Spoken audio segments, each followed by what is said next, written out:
This video is for my beginning saxophone students. We will be playing Ode to Joy.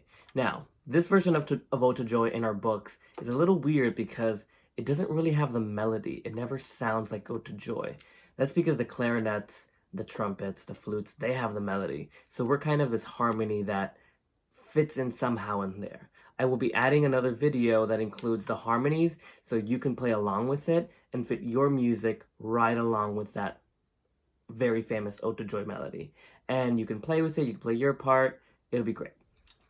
If we look at Ode to Joy, we'll see a couple different notes in here. We have quarter notes, we have half notes, and we have eighth notes. It is very important that we always know which note we are playing. We don't want to play too slow, we don't want to play too fast when we're not supposed to, okay? So whenever we have quarter notes, remember quarter notes are single beats. You just play one beat at a time. For half notes, we hold these notes for a little longer. Half notes go for 2 beats, okay? Then eighth notes, we play them a little faster than quarter notes. So they're the notes that kind of go hot dog, one and hot dog, you know, that kind of beat. We also have whole notes. Whole notes we hold for 4 long beats. We don't play individual notes, we play them for 4 long ones like this.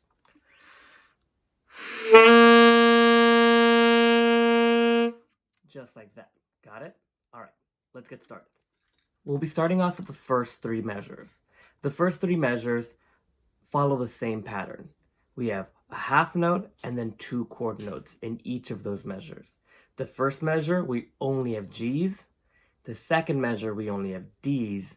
But the third measure, we have 1 B, an A, and then a G. So let's play that. 1, 2, 3, 4.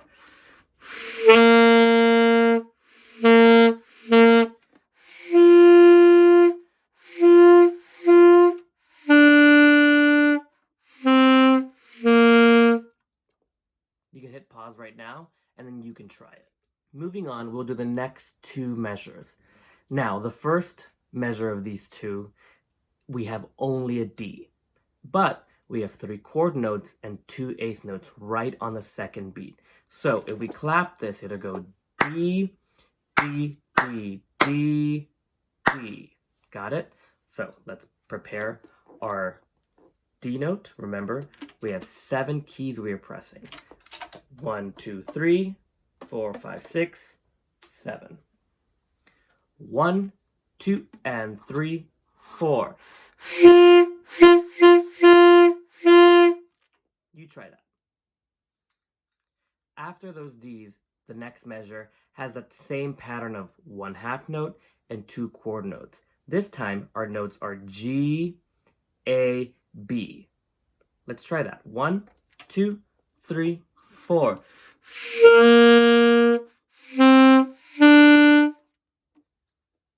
You can try to finish off the first line, we have a measure of 2 half notes, both of those notes being C, and then the last measure being D, D, D.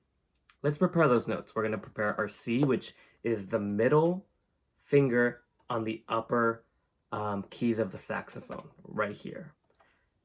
1, 2, 3, 4.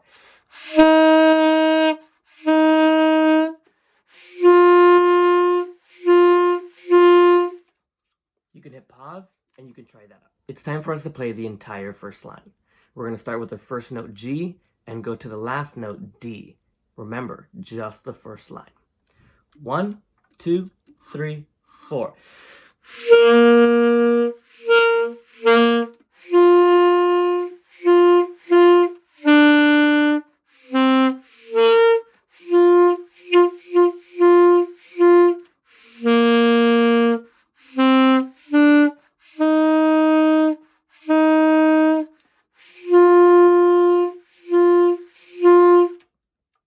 Great. Press pause, practice it a couple times, and then we'll move on. Let's take a look at the second line. We'll divide this in half. We'll go from the first measure of the second line to the third measure of the second line. A very important aspect of this line is that there are dynamic changes. Remember, dynamics are going from a piano to a forte and vice versa, going from forte to piano.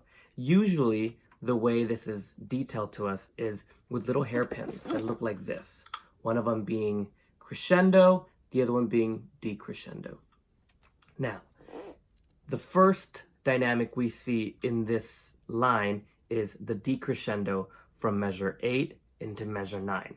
Remember, we started with a mezzo forte, now we got to go to piano. We went from like a mildly kind of sounding level, it's in the between forte and piano, to now being really soft in piano. So check that out when I play it, going from mezzo forte to piano. 1, 2, 3, 4.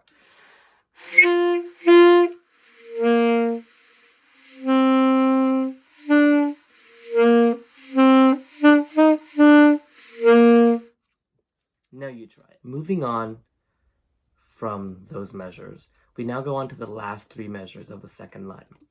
To begin, we have 3 beats of rest. We have to make sure we count those 3 measures, or else we will be ahead of everyone else.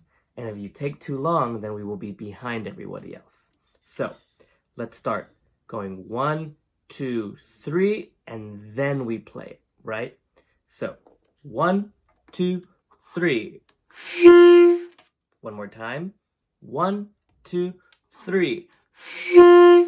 Great. Once we are able to count those three rests and then finally go in measure 11, we can move on to the next notes that will lead us to measure 13. Another important part is happening in these measures, which is a crescendo from piano to forte. The crescendo starts on measure 12 with the E note. Remember, E is 1, 2, 3, 4, 5, and then the octave key back here. So, I will play this for you now. I will go from measure 11 with the rests, and then finish at the end of measure 13, where we are now in forte. The notes are D, E, C, D, G, G, G. 1, 2, 3, 4. Shh, shh, shh.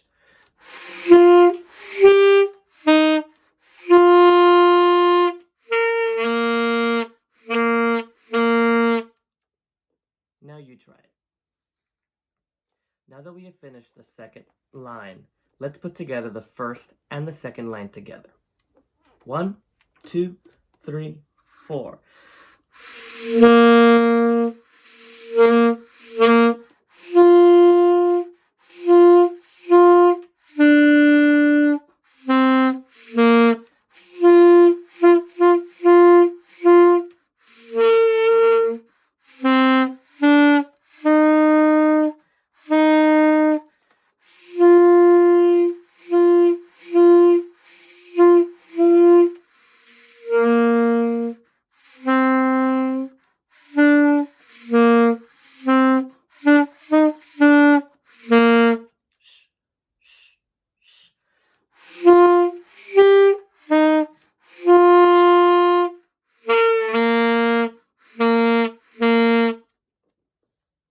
Hit pause and try those first 2 lines. We're almost to the end. We're now going to work on the third line.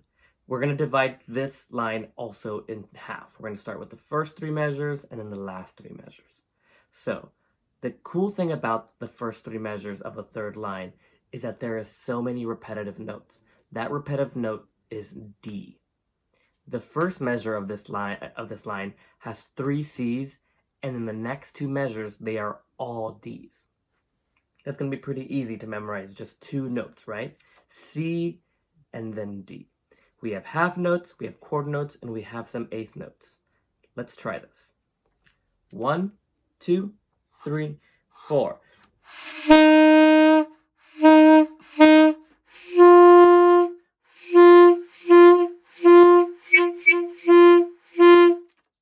Pretty easy, right? Give that a try. The last 3 measures kind of follow the same pattern. We have only 2 notes. We have G and we have D.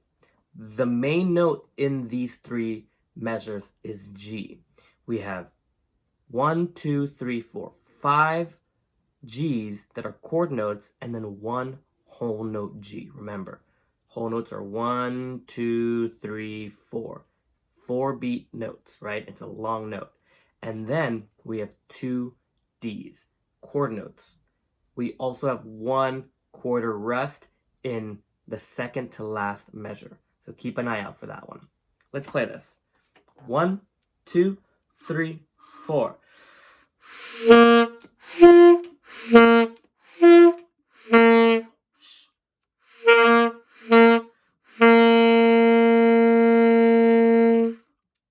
Cool.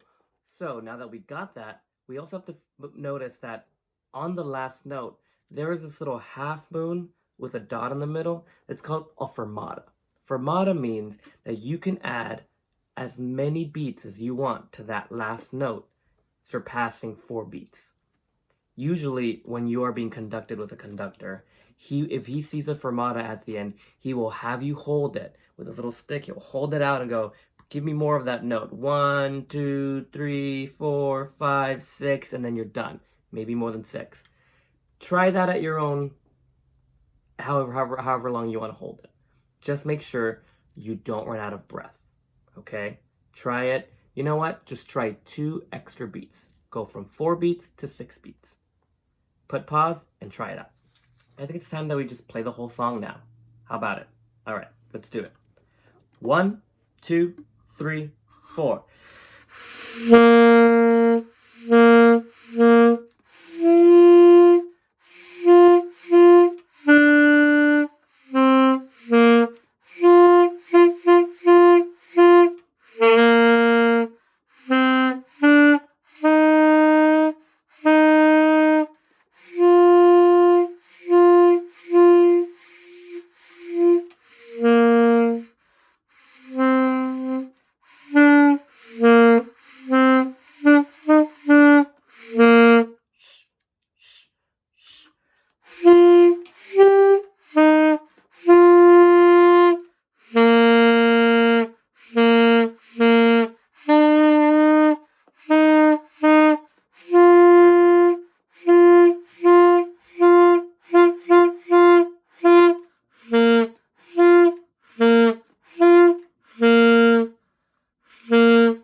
Good.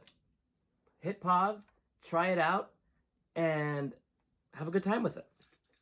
So good job. We just finished Ode to Joy. I know it doesn't really sound much like Ode to Joy because we are the harmony. We are not the melody.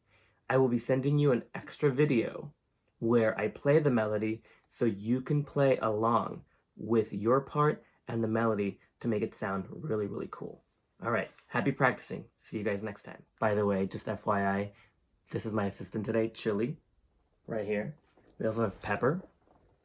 And then we have Charlie sleeping right over here. They'll probably be in all our videos. Maybe. We'll see. All right. Have fun.